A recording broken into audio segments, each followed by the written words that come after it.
everyone, I'm Jason, and this is your commentary on Matthew chapter 8. In the previous chapters, we read the Sermon on the Mount as Jesus' teachings directly to his disciples.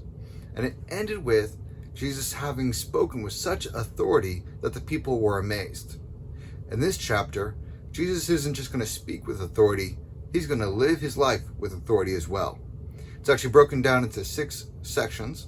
The first one is when Jesus heals a man with skin disease. The second one is Jesus healing the servant of a Roman commander. Then Jesus is going to heal a multitude of people.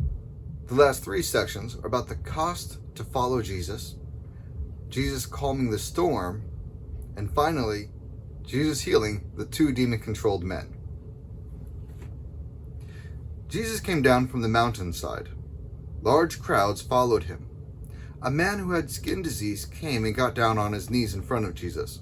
He said, "Lord, if you are willing to make me clean, you can do it." Jesus reached out his hand and touched the man. "I am willing to do it," he said. "Be clean." Right away, the man was healed of his skin disease. Then Jesus said to him, "Don't tell anyone. Go and show yourself to the priest and offer the gifts Moses commanded. It will be a witness to everyone." So we see that Jesus first heals the man, and then he gives him a command to go and offer a gift. This actually goes back to Leviticus. Wherever someone was sick, they had to go to a priest to offer a gift. The priest would check them out and make sure that they were actually healed. So by doing this, someone who was known to have been sick previously, we have empirical evidence that they have actually been healed now. When Jesus entered Capernaum, a Roman commander came to him. He asked Jesus for help. "Lord," he said, "my servant lies at home and can't move. He is suffering terribly." Jesus said, "Shall I come and heal him?" The commander replied, "Lord, I am not good enough to have you come into my house. But just say the word, and my servant will be healed. I myself am a man under authority, and I have soldiers who obey my orders. I tell this one, 'Go,' and he goes.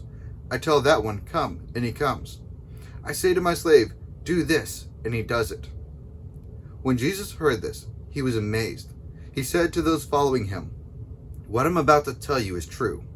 In Israel, I have not found anyone whose faith is so strong. I say to you that many will come from the east and the west. They will take their places at the feast in the kingdom of heaven. They will sit with Abraham, Isaac, and Jacob. But those who think they belong in the kingdom will be thrown outside into the darkness. There they will weep and grind their teeth." Then Jesus said to the Roman commander, "Go, it will be done just as you believed it would." And his servant was healed at that moment. This time, Jesus gives the command, and then the servant is healed. And the Roman commander understood what authority really was.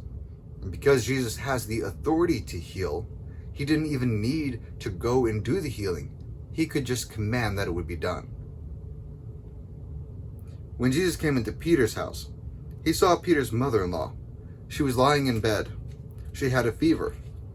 Jesus touched her hand and the fever left her. She got up and began to serve him.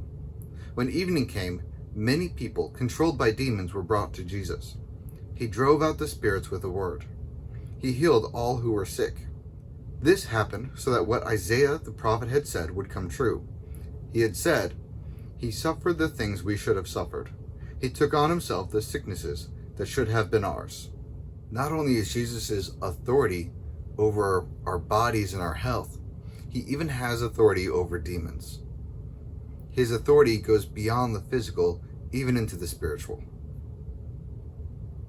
Jesus saw the crowd around him, so he gave his disciples orders to go to the other side of the Sea of Galilee.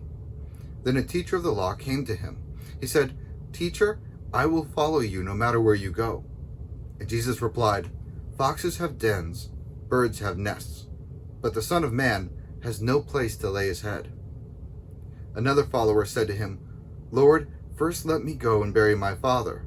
But Jesus told him, "Follow me, let the dead bury their own dead."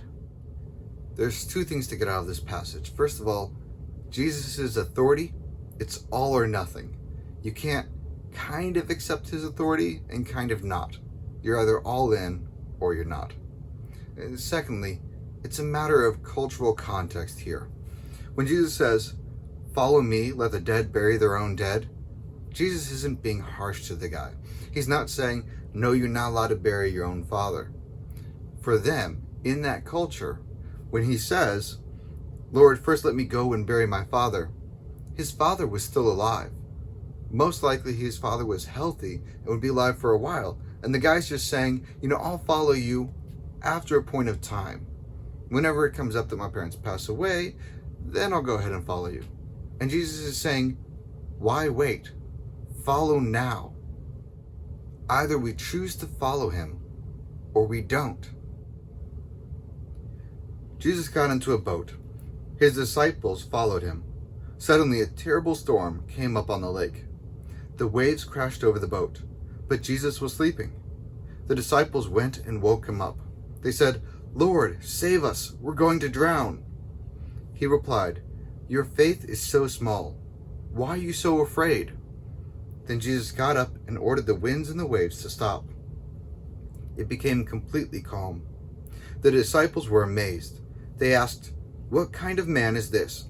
Even the winds and the waves obey him. Here we see that Jesus even has authority over nature itself. Jesus arrives at the other side of the lake in the area of the Gadarenes. 2 men controlled by demons met him. They came from the tombs. The men were so wild that no one could pass that way. Son of God, what do you want with us? They shouted. Have you come here to punish us before the time for us to be judged? Not very far away, a large herd of pigs was feeding. The demons begged Jesus, if you drive us out, send us into the herd of pigs. Jesus said to them, go. So the demons came out of the men and went into the pigs. The whole herd rushed down the steep bank. They ran into the lake and drowned in the water. Those who were tending the pigs ran off. They went into the town and reported all this. They told the people what had happened to the men who had been controlled by demons. Then the whole town went out to meet Jesus. When they saw him, they begged him to leave their area. Here we see that Jesus has complete authority over animals, over demons, for the sake of healing. Jesus has complete authority. And to those of us who follow him, who believe in him, that authority is a wonderful thing. It's very healing. It's our salvation.